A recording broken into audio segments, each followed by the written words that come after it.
Ladies and gentlemen, nerds and neckbeards, welcome to another episode. Welcome to another wonderful episode of Westeros. Wheneverly.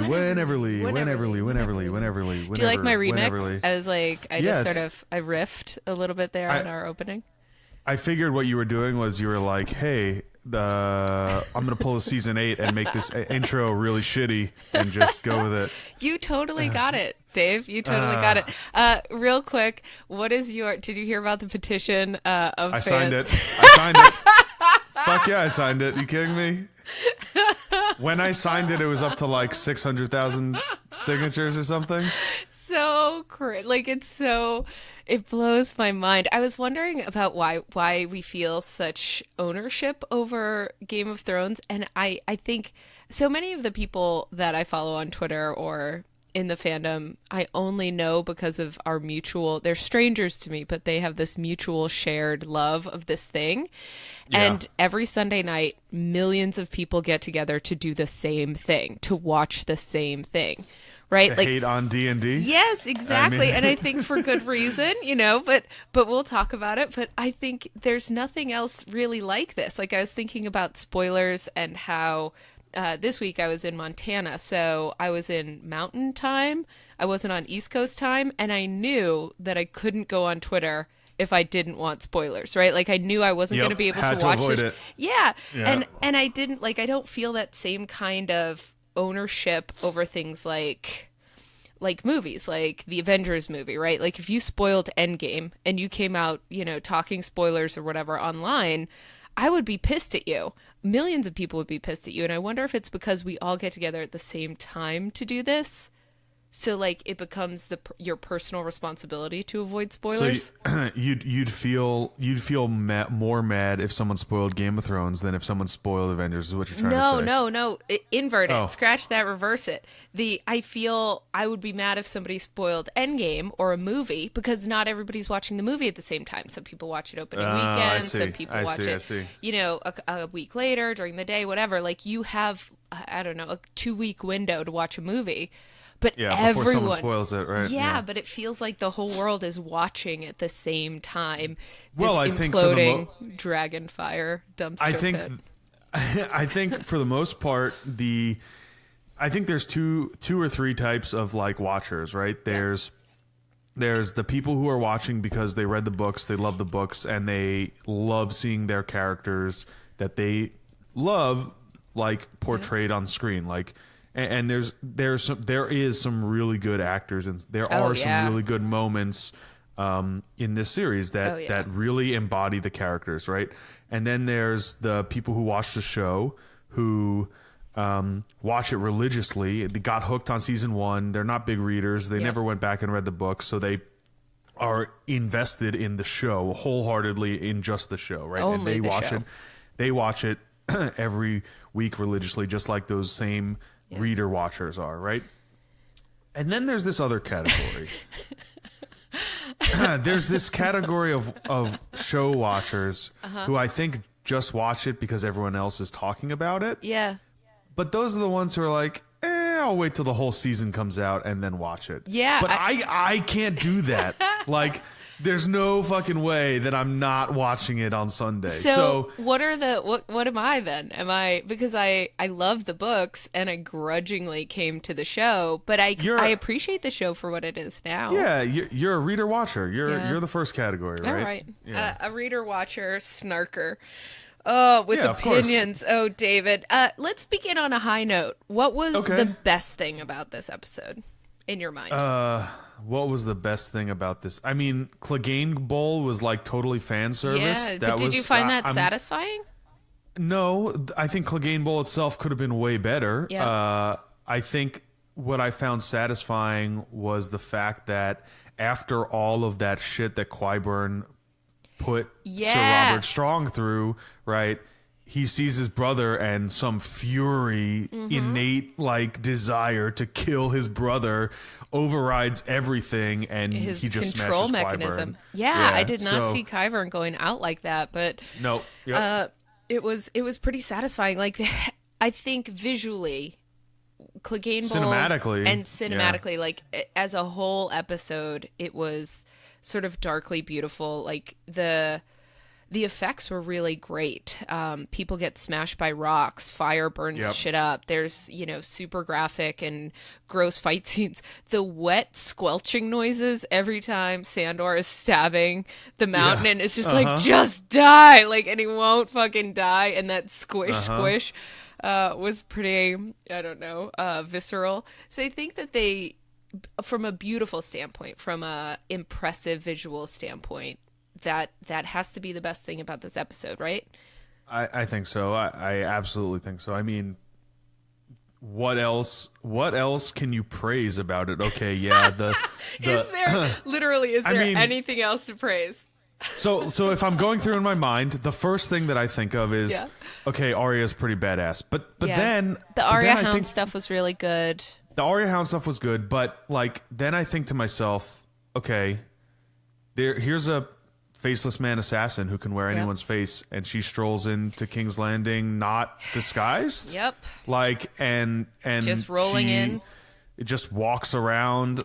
Like I'm not saying people would recognize her because they definitely wouldn't, but she's wearing like northern armor still, right? It's not like she's trying to disguise herself at all. And then what the fuck was the purpose of her running around like trying to save this woman, and then also like how George R.R. Martin would never put his characters in a situation where they're dead, they're not dead, they're dead, they're not dead, they're dead, they're not dead, they're dead, they're not, like that shit wouldn't happen. Like, I mean, that whole plot armor, like oh, everyone around Arya died because of fire, but she happens to get up and walk away. And like the rock, the fucking church or whatever that they're in is falls and crumbles, but she gets up and walks away. Like that kind of pissed me off. I mean, I'm happy she didn't die, but it's just like the lengths that they're going, and the choices that they make. So I tried, there's been so much hate, and I think rightfully so. It's unreal. With the treatment of this source material and the characters, and like why does Jaime and Brienne even happen if this is how Jaime is gonna die? Telling Cersei, look at my face, look at me, like we're in this together, we're gonna die. Why even have all that journey? Why do any of it? It's so like it's gutting, right? Like if I didn't have the books, this would not be a show for me, like at all, because the show well, at least not now, right? Because it doesn't do anything. Like I don't know. It's so frustrating. David. They took 6 seasons, right? Seasons 1 through 6 were objectively very good, right? And comparatively very good, right? Understood that they had to make some deviations from the books, but overall they stayed kind of true to the major plot lines and all that kind of stuff. But they take 6 seasons of character development, right? Yep. It takes 6 seasons for you to understand who Jaime is and what he's about and how he's changed from the very beginning, right? And same thing for Dany. 6 seasons of you absorbing that she is, she's in it to save the slavers. She is fucking distraught when one dragon kills one girl, right? Yep. Completely, absolutely just distraught. Like, and they build this character up, and then over the course of 2 episodes, every character takes a completely hard left turn or a U-turn, like for reasons and that maybe we can't. And maybe, right? And maybe the books are going to get there, but they're going to give us that character development. It's not going to be a snap of the fingers and all of a sudden you're turning left turn.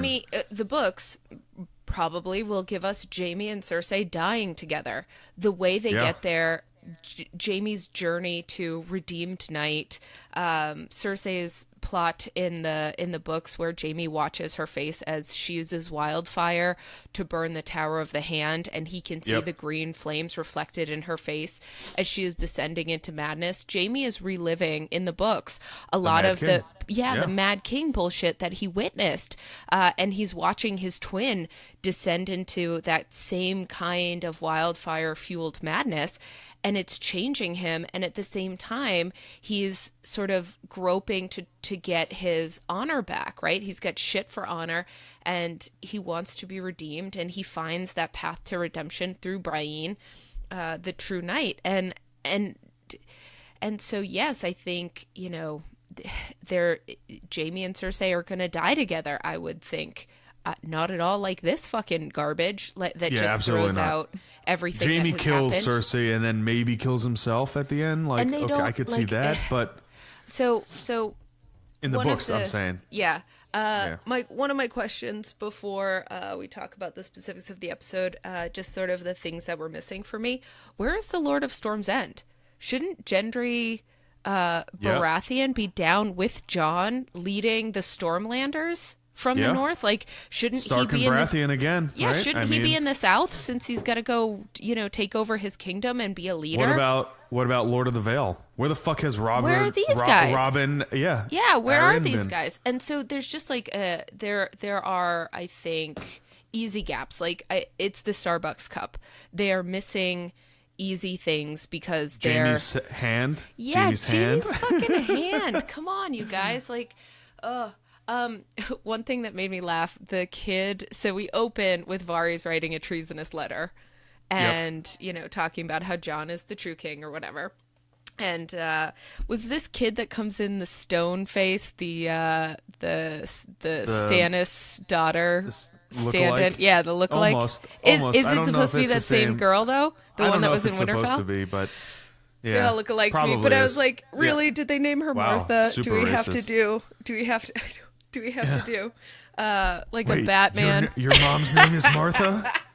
Okay, let's be friends. And I was I'm like, Batman. of course. One of the things that irritates me is this this purifying of Varys the spider. Varys is not a pure man who wants peace and love in the realm, and they've turned him into this hippy dippy bald bullshit. For instance, I don't think Varys goes out like that. Like he's no talking way. to this. First of all, he's talking to this kid. In the books, Varys cuts out the tongues of children, turning them into his little spiders, his little birds. So he mutilates children, teaches them to read, ostensibly feeds them, gives them a purpose, but uses them as spies. So mutilates children so that he has a network of spies. And is directly responsible for it is arguable that he is directly responsible for some of the worst things that the Mad King did, and directly responsible for Rhaegar Targaryen's death, and the subsequent madness of the Mad King that was fighting him. So the purification of Varys is super problematic for me. But the show is the show, so I guess he's a hero or something, and also all of this, 100% of this, I guess. all of this is mitigated if Jon Snow doesn't suck as a boyfriend, right? Yeah. When he sees Dany, all he has to do is hang out with her, right? Right. And get married. Yeah. Even just boom, for one night, problem just solved. hang out with a bitch for one night, right? Kiss her back. And, when she's like, well, you told Sansa this thing, he could say, I am a Targaryen, but I don't want to be king. You are my queen and I'm devoted to you. Also, family, you may not know this, Dany, but family is super important. Sit down. Let's talk about my dad, Ned.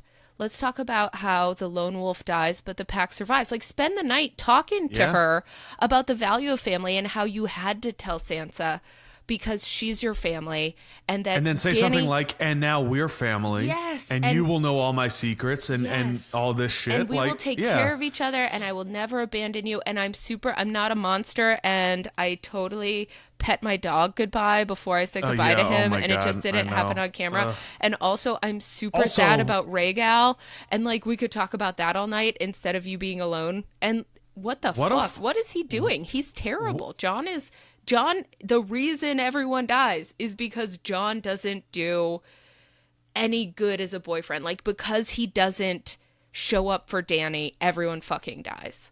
I mean, the real reason why everyone dies him? is because D&D are fucking terrible and told the actors and told Jon, this is what you have to do.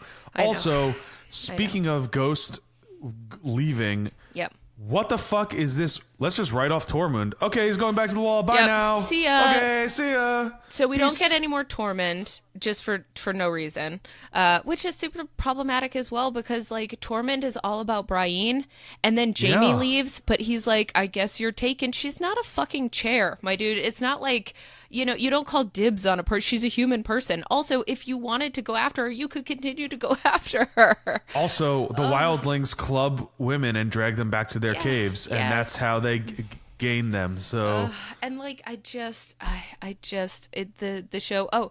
One thing, did this stick out to you? So Varys is talking to Martha, Batman's mom, about how and Superman's mom they're both mom. They're both named Martha. And so it's they're important, best friends. Yes, so it's important in Game of Thrones that we also have a young Martha. Okay, great. Varys is talking to her and says she still hasn't eaten. She hasn't eaten in days. Is Varys trying to poison her? I was thinking about that. I really was. Maybe. She's looking for people that are betraying her all over town, and Varys is like committed to doing treason. Yeah. It just I wondered. And then so Varys we're never gonna close the loop on that though, so I mean Tyrion sells Varys out, his best bro. That's also complete bullshit. Like so there's a great saying, right? You can't write characters smarter than yourself. Right? And that clearly shows that once the source material is gone, because Tyrion would not make these fucking decisions. Like, there's no fucking way Tyrion would be like, at some point you gotta have faith and believe. Like, that's fucking bullshit. That's not Tyrion's character. Tyrion is a smart, cold, calculating person. Like, I get it. He's compassionate. He always loved, you know, the kids, right? Cersei's kids, right? I get it. He's a compassionate person, and he's a wise person. He doesn't want to see the cities burn and stuff like that. But he wouldn't just be like, well, I guess I'm going to follow this king now. Yeah, like, and he owns up to his own mistakes when he makes them. Like there was some of the paltry amount of character movement and development we got this season. Tyrion, you know, owning his mistakes and continuing to try and like matters a little bit, except that it feels hollow. It rings hollow because I don't know, they just keep striking the same note with him and Daenerys. And the next time you betray me will be the final time you betray me. Like, somebody just give this girl a hug. Jesus fucking Christ. I get that, like, they need that all of this season is one wretched contrivance, that it doesn't feel natural, that it does feel forced. Dany's path to becoming the Mad Queen, if indeed she becomes a Mad Queen, will obviously be more satisfying in the books, but it could have been, I can imagine, David, a world in which the show does a satisfying job of that. And it can't be as simple as Jon doesn't kiss her back. It can't be as simple as like, oh no, I mean, absolutely. I mean, as most fans have, we've been reading Reddit a lot, and there have been a lot of, and I don't necessarily, a lot of them are based in like in this interview they said this, in this interview they said that, and so some of the comments that we're reading, yes, way more sourced. But so I'm just going to use the broad internet as my source here, and so there have been interviews in which apparently HBO said, you know, we'll raise the budget, like we'll go 14 seasons, 10 episodes a season, like we'll do it right, like let's do this. And D&D were the ones who said, these motherfuckers. We believe it's about a 73-hour experiment or whatever. These motherfuckers. And then the other thing, which I found kind of interesting, is I read somewhere that D&D have like bulletproof contracts. That's which what is it's going why, to be. That's what it's going to be. Which is why HBO hasn't just been like, all right, you guys are released, like we'll get someone else to do it. We'll get someone that cares about the material. Yeah. That's going to do it right. That doesn't have one foot in Star Wars and out the door and gives a fuck about Starbucks. Yeah, exactly. And I think this is why George kind of stopped advising around season 4 and 5. I think he was like, I don't like where you're taking the story. Lady Stoneheart's not here. You know, the whole Dornish plot line is not there. That's a big part of my vision. And so he kind of like stopped advising. He stopped writing an episode. And And at that point, it's really interesting because I think D&D own the Game of Thrones, the Song of Ice and Fire series, which is ridiculous. They own the rights to that. Now, the spin-offs, this is from so what I sad understand, for George, because I George know. originally chose these two because he believed that, like, his first question was, who is Jon Who's Snow's Jon's mother? parents, and so he believed that they gave a shit about the books and the source material. Like, he believed that they cared enough to do it right, and for the first couple of seasons, it seemed like they did. And then they just didn't give a fuck anymore. Like, that's the only way that I can read this. Because this is sloppy. I mean, the Starbucks cup is galling to me. Like, this is sloppy. And then the storytelling bullshit. Like, there was a meme that was just a face of Hodor looking upset. And it said, I held the door for this. Yeah, right. And I'm like, how did you use Bran? What is Bran? Why was Bran so important to all of this? There were just, it's such a violation of every character I love. There's so many characters that are like this. Morgan, I brought up Morgan earlier. He wanted to be on the podcast today, but he couldn't. So he sent me this nice little text about it. He's like, and he brought this up and he makes a valid point. Yep. What is the purpose of Bronn this season? Right? Where the fuck is Bronn? He shows up at Winterfell supposedly and says, hey, Jaime, hey, Tyrion, Cersei's told me to come kill you, but you're going to pay me double, right? You're going to give me Highgarden? Okay, great. Ugh. And then what? So then where does he show up, right? Yeah. What happens with him? Yeah, he's not in this episode at all. Lawrence.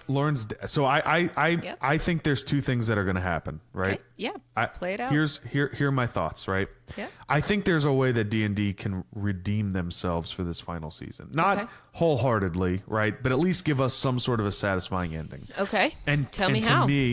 To me, I think that ending is John and Dany argue, right? Arya kills Dany. Jon goes into a mad rage. Arya, unfortunately, is forced to kill Jon. And Arya sits the Iron Throne with Bran as her hand and Sansa advising. That, I think, that's would a nightmare be for Arya. That is the last thing that Arya Stark, who doesn't want... I agree. Yeah, she doesn't want any of that. 100%. I agree 100%. But in my mind... I would find that ending takes... unsatisfying in my heart and soul. In my mind, that would 100% put the show away from the book, which would satisfy me because then I can go read the book and be happy, right? I'm not the sure thing that I think is going to happen, though. Oh, yeah, please. Okay, so that's the one you would want to happen, which I would find galling, but you would find satisfying. Well, what is the thing that you think is going to happen? At least to separate, right? Okay, all right. To separate everything. As strong a departure from the source material as could be had. Okay. I think in the end, Bran is sitting on the Iron Throne. Yeah, I think Bran has to be like the end game, right? Because he wasn't doing shit in the middle game. Like, he was not, we talked about how he wargs into the Ravens during the Battle of Winterfell and recons the Night King to no purpose for no reason. He's been used tactily in not tactile, but in a when you have tactics. He has been used tactically. Strategically? Yeah, in no way when he should be, right? Do you think you made this comment, I think in the last podcast or two podcasts ago, do you think he is Bloodraven? Like, he's not actually Brandon Stark anymore? Yeah, I think that he is... he's not himself anymore, right? Like, he's a living, human encyclopedia of all the Green Seers, certainly of Bloodraven most recently. But over a millennia, the Night King was trying to kill the Three-Eyed Raven. The lore behind that, I think, I'm excited to explore more of the Long Night and if that's the case, why the fuck ever go south? Like, the Three-Eyed Raven was fucking in a tree. He was under his hill there. North of the wall, right? Yeah. I mean... it's just so frustrating. I have to say that Emilia Clarke, is that her name, acted her face off in this episode. Yes. When she is looking moody and, hearing the rape bells and all that stuff. So I read something online and I was like, yes, this would have been a way more satisfying way to do it. Changing very little of the last episode. But to make this work, like using these big strokes, a way that you could make this work, David, to my mind, I'm listening, is that last episode, Rhaegal gets injured but doesn't die. And the Iron Fleet ambushes Dany's fleet, and the ships get broken, and Missandei gets captured, and Rhaegal is injured, and Dany is pissed. But Missandei is only captured and not killed, and Rhaegal is wounded, so he's not as much of a use in the battle. This episode, and then this episode, there was no reason. One of the things that is galling to me is that Cersei is alone in the Red Keep, and Dany doesn't go and get her, right? Like after all the Scorpions, after the fleet has been burned, and Drogon did what he was supposed to do last season or last episode, but didn't. At that point, at that point, just Dany, go burn the Red Keep. Just go get the Ignore queen, everything right? else. You've just won the war. There's no reason for this character. A couple of thoughts. I'm going to try to keep them organized. I think a way to make this work so that Dany breaks in a way that is believable would be to have Rhaegal die in front of her in battle as she is winning this war. So let's say that Missandei is captured and Cersei is holding her hostage, her life. She must know that Missandei is important to Dany, right? That's why she had her on the parapets in the last episode. But instead of killing her outright, she threatens to kill her. She keeps her as a hostage. My life for Missandei's life. That's her life insurance policy, which makes more sense than killing her to enrage a woman with a dragon. Also, Grey Worm cares about her. Missandei has been with Daenerys forever, so you keep her as a hostage, right? So Missandei is still alive, but Cersei will kill her if you kill Cersei. That's the insurance policy. Dany comes, brings the heat, wins the battle, hits all the Scorpions. A wounded Rhaegal, once all the Scorpions are done, joins the fight. Mows down soldiers, but isn't killing innocents. They perch somewhere on the city, maybe on the bells. Somebody's ringing the bells saying surrender. Dany, with Rhaegal in the distance, is surveying this city. She's concerned. There's that, like, will I be able to get Missandei away from Cersei? That's what we're thinking about. How are we going to do this? When out of nowhere. So far, everything you've said makes way more sense. This is way better. And it gives Dany hope, right? In the same way that this whole episode, Jaime has a plan to escape with Cersei. We as the audience are thinking, is Cersei going to get away? Are they going to get away? Is it possible that they're going to have a happy ending? Will the two of these people just go in a dinghy and raise their baby, in Lannisport somewhere? Like, are they going to get away? There's that hope. There's that what's going to happen next. But that was never, there was no carrot on the end of the stick for Dany. Not really. And she, she's already a woman with nothing left to lose. She's not fighting for anyone, right? Jon has abandoned her. Everyone has died. Rhaegal is already dead. If you just change those two things, David, and she, as Dany is winning and the bells are ringing, and a wounded Rhaegal perches behind her and Drogon somewhere in the scene, and Dany is trying to figure out how she's going to get Missandei out of the Red Keep. That's the next play. A hidden Scorpion somewhere, Bronn or one of Dan or Qyburn or somebody hits Rhaegal, kills him right in front of her. Just boom, after the war has been won and they've already declared their surrender. And that sends Dany into a rage. That sends her into the Mad Queen rage. That's the moment where she just loses her fucking shit and thinks, the wheels are off. There are no rules anymore. I am incensed. I'm crazy. She has to watch her dragon die in front of her. And the people had surrendered, but they lied to me. Everyone lies to me. That kind of a thing would have been so much more satisfying. And you still get all the stuff.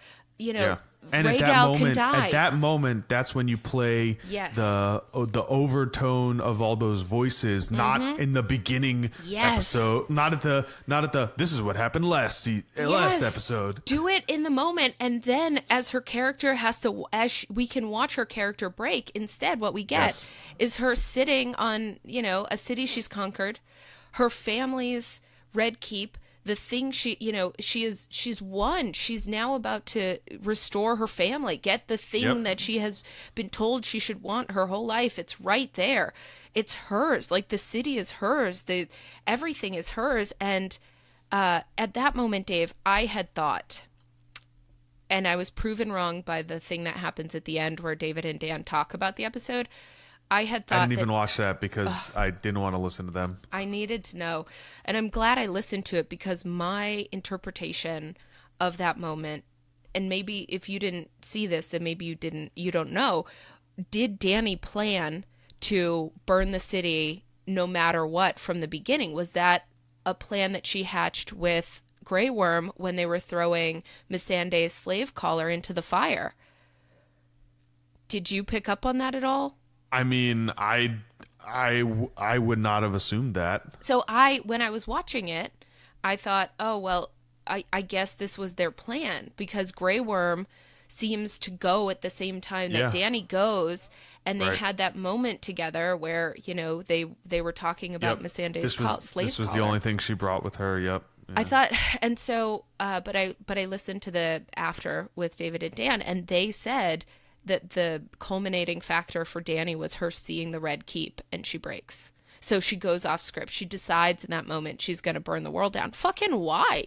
Yeah, what does the Red Keep mean to her? I mean, she's never seen it before. Like, how does that fucking trigger her? It's like, it's her only connection to her family, right? Is this ancestral home where her ancestors and their shit would be. Why would she fucking destroy the thing? It doesn't make sense in this moment. Unless they had premeditated it. And even that was a stretch.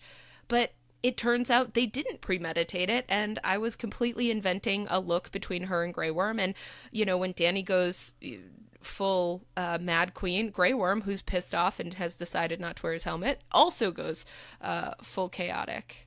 Yep. And it's just, it doesn't make any fucking sense, Dave. I agree. It's so bad. It's terrible. And then there's even more terribleness that we me. can talk about. Euron? What the fuck? Dude. I like that you just sighed because that's I think he Break it even down the for me. actor Break the it down actor for me. even said, like, give me, I really wish I was playing Book Euron, because Book Euron is a very, very, very complex depth he's character. an apocalyptic villain. He is you know, he thinks he's God, right? There's none of this, you know, what the fuck is going on? He's not going to die to Jaime Lannister, right? With one hand, right? And then also, that's not his goal, right? In the show, he's a one-tracked person. He is fuck the queen, kill Jaime. That's drunk it. uncle. Like, He's that's drunk uncle. Drunk uncle, right? But it's just terrible, right? I mean, he finds Jaime. Somehow he knows about the secret entrance to King's Landing, right? And he finds everybody Jaime. knows about it, right? Speaking of that, Tyrion, you had an opportunity to send an assassin team in to kill Cersei, and you didn't tell Dany about this secret entrance. You did it for Casterly Rock. You could do it literally for King's Landing as well. Okay, anyway, but so Euron is there, and they have this battle. And Euron gets killed by Jaime, and his last words are, "I'm the man who killed Jaime fucking Lannister," or whatever. He's with blood all over his teeth and looking nuts. Really great job with that character, guys. Even like a season before, last season, he makes a comment to in the show Yara, right, and says, you know, Yasha says to him. You know, that you're on the wrong side. The queen has dragons, and Euron says, "Well, then I'll change fucking sides." Right? I mean, like, what happened to that? Like, what happened to that? And what happened to that? What explain his devotion to Cersei? Right? Like, none of it. Is it because he thinks she's carrying her child? Like, this is so annoying to me. This would mean that he gives a shit about his offspring. That he cares more about his offspring than he cares about himself and his own life. This character in any iteration does not. Book Euron sacrifices his children just in the, spoiler, in the Forsaken chapter.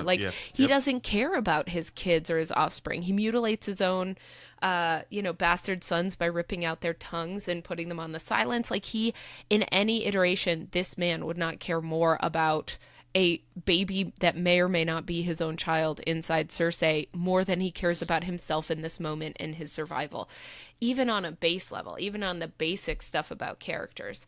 I did want to say one thing that I looked up, that I sort of paid attention to, which reminded me fondly of the books. Dany was holding an object. It turned out to be Missandei's slave collar. But for a moment, I had a flash of the books, and she says something about how this was her only possession. Yep. And I was reminded of Dany's mother's crown, that the crown that Viserys has to sell to keep himself and a young Daenerys alive early in the books. And I think about the Mad King, but we often overlook Dany's mother, who made tremendous sacrifices in her life, and what Dany would be thinking about her mother at a time like this. And so for a moment, I thought it was her mother's crown, and I had this like, how'd she get her mother's crown? Yeah. And it was this like great surge of like, oh my God, this is really important. And it was important. It was Missandei's slave collar. I don't think Missandei is having a lot of like emotional attachment to the symbol of her enslavement. But, you know, I guess symbolically it's cool that you burned it. The one thing she brought. Yeah, I know. I guess. It would have been way more important if Missandei, it would have had so much more tension if Missandei was still alive and in the clutches of Cersei, and that Dany is as really meditating. Yep. Yeah. Like, Grey Worm, what are we going to do? How are we going to save her? This is the only thing. Like, she's back to being in bondage. She's back to being a pawn in someone else's game. Like, how are we going to do this? The emotional notes of that kind of a scene by changing just one stupid refrigerator moment. It just drives me mad. And then not even to talk about the commentary on mental illness and on the rank misogyny of this, the fact that Jon Snow gets no blame, but Dany, like, everybody lays all the blame at Dany's door when, like, give the girl a fucking hug. You're her boyfriend. You're theoretically, you're in love with her, right? And she's your queen and you're devoted to her. You should be talking about this with her all night long. Like, you guys should be talking, and you should be explaining to her the things about you and the things about being a Stark and the things about family that she wouldn't know because she only had one cruel living sibling. Yep. And the importance of this stuff, and make her feel safe and make her feel loved and make her feel reassured, not abandoned. Like, all of the blood in this is on Jon Snow's head. This just popped into my head. Talk to me, dude. When you were talking, specifically about Jon, what if he is Azor Ahai reborn and he is going to Nissa Dany? It would matter more if I felt if the Night King was still alive? No, it would matter more if I thought he gave a shit about her. Yeah. I mean, yeah, I just... you know why? Is this the behavior of a guy that's in love with a queen? Like, is this how you would behave if she was your queen and you were in love with her and you're on the night before a battle? No, and you have Lord's to like kiss. Come in out of the... Yes, exactly. Like, you should be giving her the Lord's kiss all fucking night, my dude. You should be talking about Rhaegal. You should be talking about Ghost. You should be talking about all the shit. And I feel like if D&D weren't, one foot out the door, could care less about this anymore. Starbucks coffee cup on the table. Who gives a fuck? I think we get another 6 or 7 seasons of that character development to develop that love and relationship, and maybe we end up at a different place, right? Or maybe we don't end up at a different place, but maybe at least we get more reasons that he's cold, right? Maybe Tyrion and Varys plot against them, their marriage or something, and something else happens, right? But maybe the Dornish plotline is, the Dornish plotline's involved, and a fucking fake Aegon shows up, or someone else makes a claim, or my original disgust with the series was that they have such rich source material to draw from, and I understand that the books are too big. Like, you can. Condensing Varys and Illyrio from the books into one character. Yeah. Right. Makes sense. Like, I'm totally into that. I can get behind. I mean, Illyrio was in the show, but not as big. Yeah, he's he's in season 1. He gives fucking Dany the dragon eggs and stuff. Yeah. All right. Well, I mean, so they make But choices I mean, that I wouldn't that's make. that's his only role. Like, we don't ever hear or see him again, really, Yeah. basically, right? I just mean, there's so much good, rich, deep stuff in the source material that I understand, overrunning the books is a problem, but you yes. didn't need to overrun the books. You Right. didn't need to race through and cut out Lady Stoneheart or Yep. the Or Dornish Doran. plot or Right. the Golden Company or, include Fagon or Right. any of this stuff. Any of this stuff. People are into this. This is what we want to see. You didn't have to do that. You made these choices Yep. for reasons that just that ring hollow to me, and I don't know, and I feel bad. So I feel bad for people who really love this show. I've always come into it a bit salty, but this is just, it feels like a rank betrayal. I think the show watchers are now united with the book reader show watchers because everyone is just like, what the fuck is going on? And I think HBO learned their lesson, which is why I think they like made a deal directly with George for the spin-offs, right? They're not going through like a showrunner type deal, which is good. I mean, you can't. Speaking of spin-offs, so George sad. has teased. Oh, that tell me. What is the George spin-off? George has teased that two. Apparently, there's 3 in the works, Okay. and 2 of them George has teased in like a blog, not a blog post. That one is The Long Night, and one is Fire and Blood.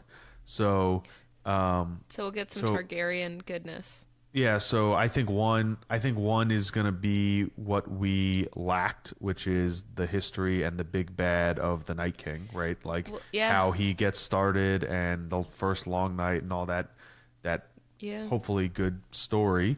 And the second that he teased, I think we get Aegon the Conqueror through past the Jaehaerys the Conciliator and Aenys and all those guys. I think we get like I don't know if we get like, I don't think we're going to get Game of Thrones level plot lines. I think by ending the series on such a garbage note, I think they're going to lose a lot of viewership. I mean, HBO is going to lose millions and millions of dollars in subscriptions. And I think all of those people are going to have such a bad taste in their mouth. I don't think that their spin-offs are going to be as successful as they could have been. Yeah, right? I agree. Or as enjoyable as they could have been. It should be a universe you want to spend time in and that you want to enjoy, and characters and mysteries that you want to unlock, but you feel cheated. I feel robbed. I feel like this is bullshit, and also the frustrating part is it didn't have to be, right? Like, a thing is allowed to be crappy, but not when it was this easy, when changing a couple of things, making a more nuanced choice could have made everything so much better. You can still end up in the same shit place. Jaime can still die with Cersei without having to invalidate the entirety of his character arc, the Brienne developments, his journey to becoming a true knight. There was an interview with Nikolai, and he said that he even went to D&D and said, "This makes no sense." For my character, and what's also interesting is that he made a comment that said, "I purposely didn't read the books because I didn't want to be, because I know they're going to be different, and I didn't want to be biased, right? I wanted to see what the show vision was." But even that being part of the show and knowing who my character is and how he's developed, this made no sense. It makes no sense, and even the characters he was basically know it. told, That's insane. He was basically told, "Shut up and act." Yep. Not so mean words. I think he made a comment that it was like, they said it nicer, but they said, you're here to act, so go say your lines and make the faces and whatnot. It's like, we paid 5 bro dudes to write this.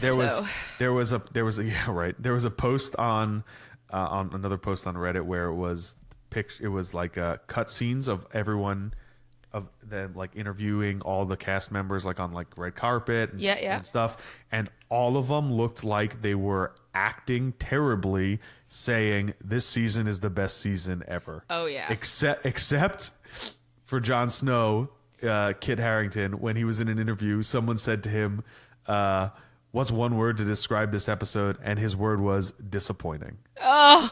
Everyone else, there's a clip of Peter Dinklage going, "Oh yeah, it's the best season ever. The writing's amazing." And then you see like Danny Misandry and Grey Worm together, and they're all like, "Oh yeah, it's the best season ever." Totally, like, "Oh my god, it's gonna be so good." And it's so obvious that they're pissed. Reaching, all of them are pissed. And I feel like it's not as if, I don't know, that we're united in the fact that this has been such shit, A right? disaster? Yeah, even the characters, even the actors are like, "This is shit. This sucks." Euron is like, "This sucks." I mean, that's the petition. Everyone is like, sign this so we can get a remake of season 8 with non-shitty writers. I mean, I have to say that, I don't know. I think the petition is hilarious. I personally find it eye roll worthy because I find absolutely. the whole season, the treatment from the beginning, this is just, yeah, guys, do the whole thing over. Maybe use the source material next time. Hoo boy, how about that? Yeah. That would be great. This is just sort of but I mean, it's not going to happen, but I think there's two things that come out of it, right? Tell me. One is utter humiliation for D&D, right? Yeah. These guys are not. They're laughing all the way to the bank. They're laughing all the way into Star Wars. They didn't even. Well, so that's the thing, right? First off, they didn't need the money. Benioff's father is the chairman of Goldman Sachs.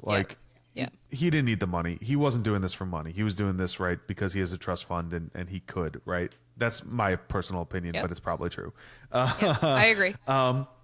But I think if there's enough backlash and hate, we may see Disney take action. I hope so. I hope that they, I am hoping for. I am really hoping that Disney sees that people are freaking pissed at these two guys and are like, yeah, no, never mind. We don't want to risk this franchise on you guys. The real Varys here is whoever the contract lawyers were for David and Dan. Oh, yeah. Because when they locked up that contract that said David and Dan can take a big steaming shit on this stuff whenever they want, and you can't do anything about it, that's Varys pulling the strings behind the scene, and we don't even know who those guys are. That's right. Their contract lawyers are actually laughing to the bank. Yeah, they're the ones laughing at HBO's the bank. losing millions because they could have had 16 seasons of a show that people are ravenous to have more of, and instead it all gets shut down because some trust fund baby decided to take a steaming hot dump on something everyone loves. Oh, that's so sad. The Hound and Arya, I liked it. I mean, Sandor, I would like. Good. So show. First time we hear her call him Sandor, right? Yep. In the show, or rather in the books, the Hound is dead, but Sandor is on the Quiet Isle. He's alive. He is making, he's atoning for his sins. He's digging graves. Building a church. He's healing. Yeah. Just like in the show. Yeah, and he is, making peace, hopefully, with himself. So I can see his arc taking the same general, I would like to see him get redeemed. I don't want him to be the same Hound, even if he does have to die in a fire killing his brother. Well, I can kind of see his arc taking him back to fighting, right? He tries to make peace. He's the grave digger, right? He's digging. He's got a dog following him around, all that stuff. And I can see, some group of people coming and massacring the Quiet Isle and those monks, and him just going on a murderous rampage, and I can see him ending up at the Wall and having to go north with Jon. I can see all that happening. Yeah. Right. Do you think Sandor is in the same way that Brienne? So Sandor resents everything that knighthood, quote unquote, stands for because his brother was an asshole. And knights are, flawed and they don't protect the weak and innocent and all that. But his arc seems to be bringing him to a true knight status. He protects Arya and Sansa. He fights valiantly and nobly. And he starts out as an obedient, violent, vile dog to an unkind master. And then as he becomes his own man, as he leaves the Hound behind and becomes Sandor, he's embodying those same virtues and values that a true knight embodies. And he's a big, buff, really great fighter. So I see him fighting again for sure. Yes. Yeah, absolutely. Yeah. But I think that there's going to be like a night parallel for him, like a. I think so, and I think that's I would love to see that in Right? the books, right? I fear so that we're good. never getting the books, though. I fear. Oh no! Don't lose heart. Don't lose heart. Nope. The draft is ready. George has said he's always wanted to work in TV, and now he's getting 3 spin-offs that he can work in TV. He has been working in TV since the beginning of his career. He used to work on Beauty and the Beast, that television show. He's worked in TV a bunch. Yeah. And then, he went off and wrote these amazing books. I think that, this is his magnum opus. I have the utmost belief that we are getting this stuff, that the writing is going well, that the draft is in. We'll be getting Winds of Winter any time, probably by my birthday, probably. Yeah? Yeah, definitely. Which is when? Well, I have one every year. Oh, good. Good. Excellent. Yeah. Mine's coming up soon, actually. Oh, yeah, it is. How old are you going to be this year? I'm turning dirty 30. David, no longer a baby. I'm getting so old, it's ridiculous. Buddy, and do you feel like creaky? You were doing yard work today before we started. I feel not only creaky, but I'm starting to... have you ever seen that South Park episode where Stan starts seeing and hearing everything as shit? No. It's a great episode. He becomes cynical, and like the music that he used to like just sounds like fart and shit noises, and the TV that he used to like just looks like pieces of shit. And like, so I'm seeing that when I'm watching Game of Thrones. Like, I used to be like, this is amazing, and now I'm watching it and be like, this is fucking shit now. So I'm always thinking just a fucking poop emoji, and I'm thinking in the back of my mind, okay, is this actually like terrible, or am I just getting old and becoming cynical? But then I get reassured by the lovely fan base that is the internet, and everyone is shitting on Game of Thrones season 8. I will say I did like that when the wall explodes from the inside in a ball of fire on the Golden Company. Visually amazing. Visually, it was amazing, but again, what the fuck was the point of having the Golden Company show up? Oh, they're just dead. And then, like, Harry Strickland is, like, fucking killed, like, immediately. Okay, cool. Great. At least he gets run down by the 5 Dothraki. I mean... Also, there was more than 5 Dothraki. Where the fuck did they come from? Like, I thought they were all dead. Oh, guess not. Oh, at least the show can be consistent, ? I guess. Yeah, sure, yeah. I mean, I don't know. I thought that the highlights for me, visually, the Hound in the mountain fighting on the stairs with Cersei being like, excuse me, okay, I'm just gonna go, thanks. Yeah, I'm just gonna go. And the Hound just lets her go. Like, I thought that was funny. A much needed moment of levity, and well, the Hound doesn't give a shit about Cersei. Yes, he wants to. Yeah, so. And, well, he tells Arya, somebody's going to kill her. She's going to die. Someone's going to kill her. You don't have to be the one to kill her. He could have just chopped her fucking head off right there and That's been true. like, this is for Arya. This is for Arya, yep. Right? That's Like, true. that also would have been satisfying, right? Agreed. Like, he just left her at the door, and he could do, like, a whole big speech about how, Arya really wanted to be here for this, and I'm just going to do this one real quick before I get to the mountain. But instead, he just ignores her. He could have just been like, Big Brother, 1 second. Yes. Head chop. Yeah. That was for Arya. Yeah. Okay, let's go. Yeah, you dunk Qyburn on the stairs in a head smash, and I'll take off Cersei's head, and then we'll do the thing. Yep. Yeah, that was good. Oh, but I thought it was agree beautiful. 100%. I think Clegane Bowl was 100% fan service, and 100%. I think maybe they were thinking like, oh, this will redeem us. Like, everyone's been wanting Clegane Bowl. Like, we'll make this a good episode. But then it's like, okay, it was good, but like it could have been better. Yeah. And I don't know. So I'm like, I'm in an effort not to take a giant steaming dump on everything. I'm trying to find the silver lining here. Okay, what did you think about Jon and the Northern Men, and Jon having to kill a Northern rapist man? Guy? Yeah, raping guy. Like, I mean, it is hard for me to give a shit about anything Jon does since he so badly failed the realm and everyone. So, like, I don't care. Yeah, was that hard for you? Also, it wasn't hard for me, but I mean, I wasn't like it wasn't satisfying. Like it didn't. No, make I meant it feel... to John. Was it hard for you, John, oh. to kill one guy when everyone is burning and dying because you refuse to talk to your girlfriend? So we always come back to this, right? Like John's being a bad boyfriend. Like I get it.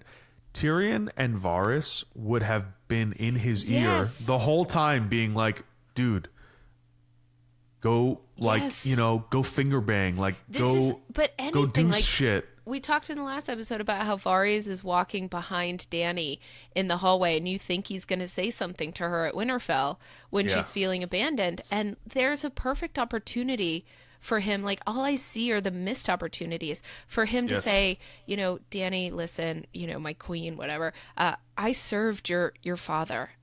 Is there anything you want to know? Should we talk? Like, this is, I tried my best, and I deeply regret some of the things that happened. I think we have a chance to put things to right. I believe in you. Whatever. Like, if he really cares about the realm and stuff, like, you can just give me good characters talking to each other like that. And again, they don't do it. And then when I do get somebody doing it, like Varys talking to Jon and telling him what a great king he's going to be, it is absurd to think he wouldn't say, so you have to marry your aunt. Both of you love each other. It's, the rule of exceptionalism. She has power. You will balance her out. I mean, you'll like balance her out. You don't want to be king, but you do love her, and you want to be together, and you want to remake the realm better. You're better together. Like, there is no universe where Varys and Tyrion aren't saying that to Jon and to Dany. Yep. So it and just Davos is saying it too. I mean, yep. Where's Davos this episode? Do we even see him? Where's I Davos? don't think. Where's the Lord of Storm's End? Where's I don't know. Sweet Robin? Where's Brienne? Brienne? I mean, okay, maybe Brienne stays in Winterfell to protect Sansa, but like, come on. I mean, she goes after Jaime. Jaime. She's just crying about Jaime because that's what we've been reduced to. She's in her bathrobe crying about a man. Yep, okay. that's right. Sitting in the shower, like clothed on the floor, sobbing. Water turned up hot, sobbing. Yep. Okay. Yep. Ugh. And her fuzzy pink slippers, because that's how Brienne is. That's the last time we see Brienne in the story. Of Rocky Road ice cream. Eating a pint of Rocky Road ice cream. For sure. Yep. Ugh. And watching a play Just instead of watching rom-coms, she's watching a play in Winterfell's yard about, I don't know. Just terrible. It's unfortunate. I tried to have us go. I'm glad that we happy can all. place. I'm glad that we can all be unified, like the fandom can all be unified in their hatred. Like, I guess if there's a bright side, at least we all hate something together. It's, It would have been better to love something together, I think, I'm all about that happy orgy. I mean, orgies can be messy sometimes, so... All the time. If you're doing an orgy right, it's messy. Oh, good Lord. So switching gears to the next episode, you told me how you think it's going to end? You want Arya on the throne, but how do you think it's going to end? I think Jon's going to kill Dany. Yeah. He's going to refuse the Iron Throne. He's going to sulk himself back to Winterfell. How utterly, in line with where the show is going. I mean, he's just going to he's going to kill Dany, literally just going to turn around and go, all right, we're going home. Good Lord. And then Bran is going to roll up in the world's first wheelchair. Squeak, squeak, squeak, squeak, squeak, squeak, squeak, squeak, squeak. And Bran now, bitches. Exactly.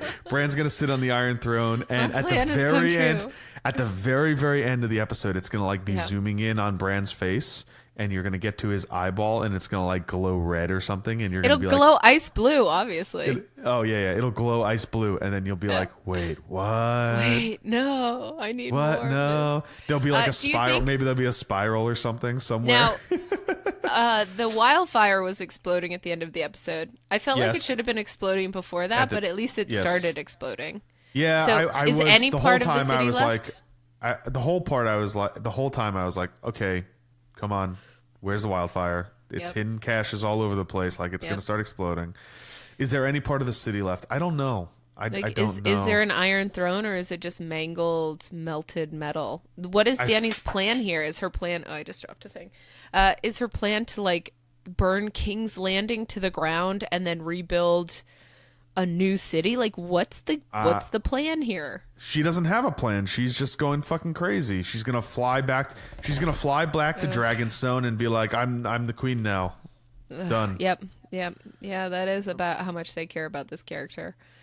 It's sad. David. It really is sad.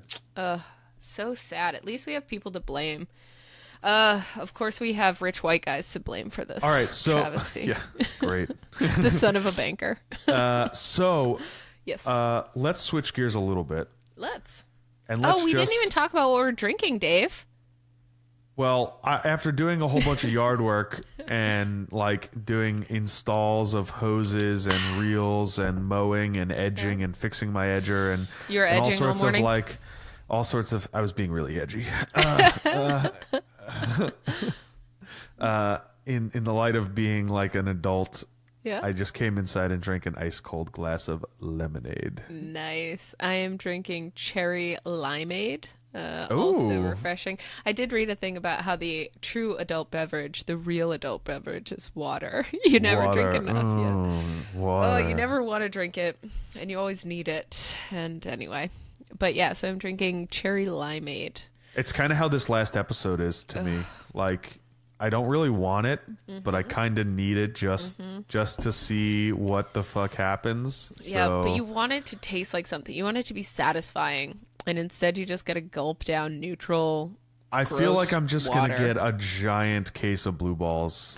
Like, it's I gonna don't be know how rolling I think- up. There's I- gonna I- be some fluffing going on, Oh, some God. back and forth. It's gonna be building up, and then all of a sudden, just I'm done.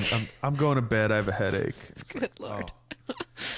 oh. Do you think we're gonna see Sansa, Bran, Winterfell in the end in the final episode? Brienne, are we gonna I see all the fucking hope cast so. characters? I mean, What is there left to do? Sort through the rubble? Sansa is gonna somehow like be angry at someone and mad, and also like, well, I guess Jon isn't gonna be sitting on the Iron Throne. I'll take it. Well, probably Jon is sitting on the Iron Throne at the end. I mean, does No, Jon? I Jon think he gets mad refuses at it. Dany. I think he kills Jon. her. Yeah, I think Jon. I think first off, Jon confronts her and says, like, what the fuck? They were ringing the bells. Like, literally, the Lannister army in front of me dropped their swords. Yep. Right. Yep. So yeah, I don't know. Yeah. What happens to Tyrion? Yeah. What does happen? Does Tyrion sit the Iron Throne? No, Does he- I think you don't think so? Danny kills Tyrion. I don't know. I she- feel like Tyrion for releasing survives. Jamie. For Yeah, but releasing Jamie. I mean, Tyrion knows that his time with Dany is at an end, but I think Dany's time on this earth is probably at an end this Okay, episode. and then what? They're Bronn so gets fond High of- Garden. They're so fond of killing women. Bronn Sansa gets High lives- Garden. Yeah, I guess. Are we ever going to see Bronn? Like, I could see us just not seeing Bronn in this next episode. I mean, he's such a loved character, and I know. But who's left? guess- So we have I Bronn, guess you're right. Tyrion, Sansa, Bronn, Arya. Tyrion, Sansa, Arya, Jon, Davos, Davos. Brienne. Brian, yeah. Gendry, we could see Gendry. Maybe Gendry Yep. and Arya get married because Arya's like done with that revenge game. maybe. That's. I guess I could maybe be satisfied with that. Like Yeah. Arya, who is no one and also death, riding a pale mare out of King's Landing. Ooh, Dave, I didn't even think of that. Riding know? the pale mare. Yeah, so like Arya, the Also, is that I saw the a meme faceless on, man dies. I and saw is I saw reborn as Arya. as Stark. Arya Stark. Yeah, Maybe. I goes mean, you know, and marries Gendry. yeah, maybe they. I would saw have a happy I life. saw That a could be meme good. on Reddit where it was Jake and Hagar's face on the horse, like it was no one coming to pick up Arya. Beep beep, your Uber's here. Oh God, David. Dany, I would love to see Dany live happily ever after, but that is not the fate for her, alas. Drogon, does he make it? Does the dragon fly off into the sunset? Does Dany yeah, die with her dragon? Yeah, that's a good question. Does magic leave some, the world? Some part of me was like, Dany dies, like Jon kills Dany, and then Jon rides Drogon. Like, Do you see Dany killing Jon happening?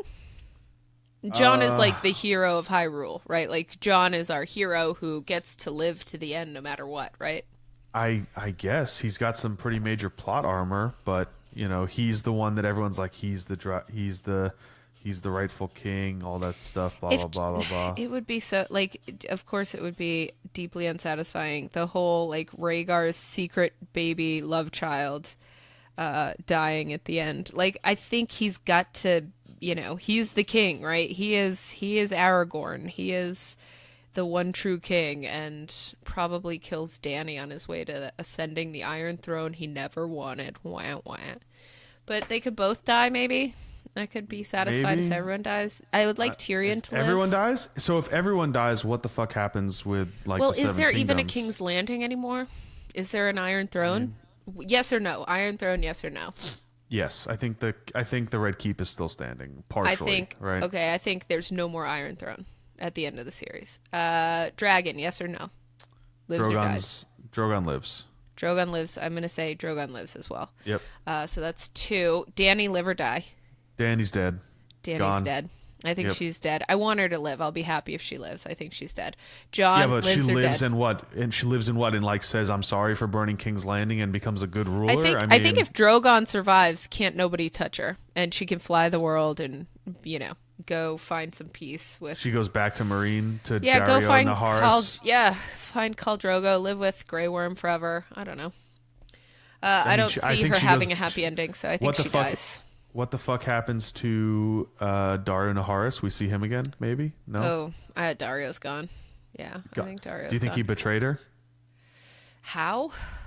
I'm saying, do you think he betrayed her? Like in the books? Because doesn't she just leave him in the show? Yeah, so she leaves him. So he never gets a chance to betray her. Oh, you're saying she could go back to him. I'm saying she could fly back to Meereen and be like, I'm coming back to the Harpy, whatever. Bryndon Beefish has a great theory or whatever, an explanation of Dany's arc that says that Dario Naharis is, and Dany's attraction to him is Dany's like evil side or violent side being fulfilled. Like she desires violence, so she desires Dario. But when she will come to desire Jon Snow, she will come to desire peace and motherhood, and I don't know. Anyway, I'm putting words in his mouth. This is not his. This is my butchered idea. But I think Dario represents a carnal part of Daenerys that she sort of leaves behind, or will leave behind her in Meereen. And I think when Jon comes back from the dead in the books, he's going to be different than the Jon we have in the show and the early Jon we had in the books. I think that death will change him. I think probably Ghost will die and won't be with him anymore, and that part of him that was a wolf he'll be more feral, he'll be wilder, a little more like Dario maybe, and Dany will be attracted to that. I don't know, maybe. But let's see. What are the other questions? Arya lives or does Arya and Gendry get back together? I would like that. I'd be satisfied, but I think no. Will we see Bran? Yes. Bran sits the Iron Throne. I think so. Bran sits the Iron Throne. All right. Does Bran's eyes turn blue? Will Bran's eyes turn blue? Yes, I say yes. Yes. Yep. That'd be really nice, I think, at the end. Zoom in, blue eyes, just like, oh my God. Yeah. What else? Who else is left? Who have we not seen? Will we see the Vale of Arryn or Sweet Robin or Highgarden or any of that shit? I don't think we see that anymore. Iron Fleet's burned Yara. Do we see Yara? Asha Greyjoy. What happened to her? Was she just sitting captive on the Silence this whole time? She was sprung from the Silence and sailed the fleet. Right. Yep, she back to Pike. She sailed the fleet back to Pike. Yeah, I don't know. They're not going to close that storyline, right? They're just going to leave that. They're just going to leave that. I mean, I think I could see them bringing everybody together for something, but it's not a celebration. Dany just murdered a bunch of people. I don't know. So it's not like they're coming in to, for the coronation of their new queen that everyone's psyched about. Yeah. Yeah, I don't know. It's sad. It didn't have to be like this, David. It didn't have to be like this. David and Dan, this is what I'm talking about. Yeah. Thanks for ruining a thing for the rest of us. Thanks for ruining it for the rest of us. Ugh. Anyway. I think on that note, ladies and gentlemen, nerds and neckbeards, this has been the penultimate episode of Westeros Wheneverly. Is it? With Dave and Tana. Well, with this show, should we talk about the Fire and Blood book after? We haven't done any podcasts on that. We could get back into the books after this. We should totally do an episode on Fire and Blood, and we could do an episode on the Forsaken chapter. We could do a lot of like book stuff. We could get back. I could do like a recap of where everyone is in the books. We should do that. I would appreciate that because I want to understand where everyone is in the books because the show and the books have just merged in my brain, the storyline. Yeah. So I would appreciate that. Not only that, but I mean, there's going to be spin-offs. Like we're going to spin ourselves off, right? I mean, it's going to still take place in Westeros, right? So that's fair. I don't know. I don't think it's the penultimate episode, ladies and gentlemen, nerds and neckbeards. We are still going to be podcasting, I think. It may be on a slower schedule because we are, of course, Wheneverly. So this has been another episode of Wheneverly with Dave and Tana. And hold on, I have a cheers sound effect, and that'll be the end. Ready? Ooh, okay. And all men must drink. What? No, not great. That's not good. What are those two little mayonnaise jars? What the fuck is that? What? I get blue buffaloes, and then I keep them and put paint in them as little jars. They're like little jam jars. Hold on. It doesn't have the ring to it. You need the. There you go. That's at least a little better. Oh, Jesus Christ!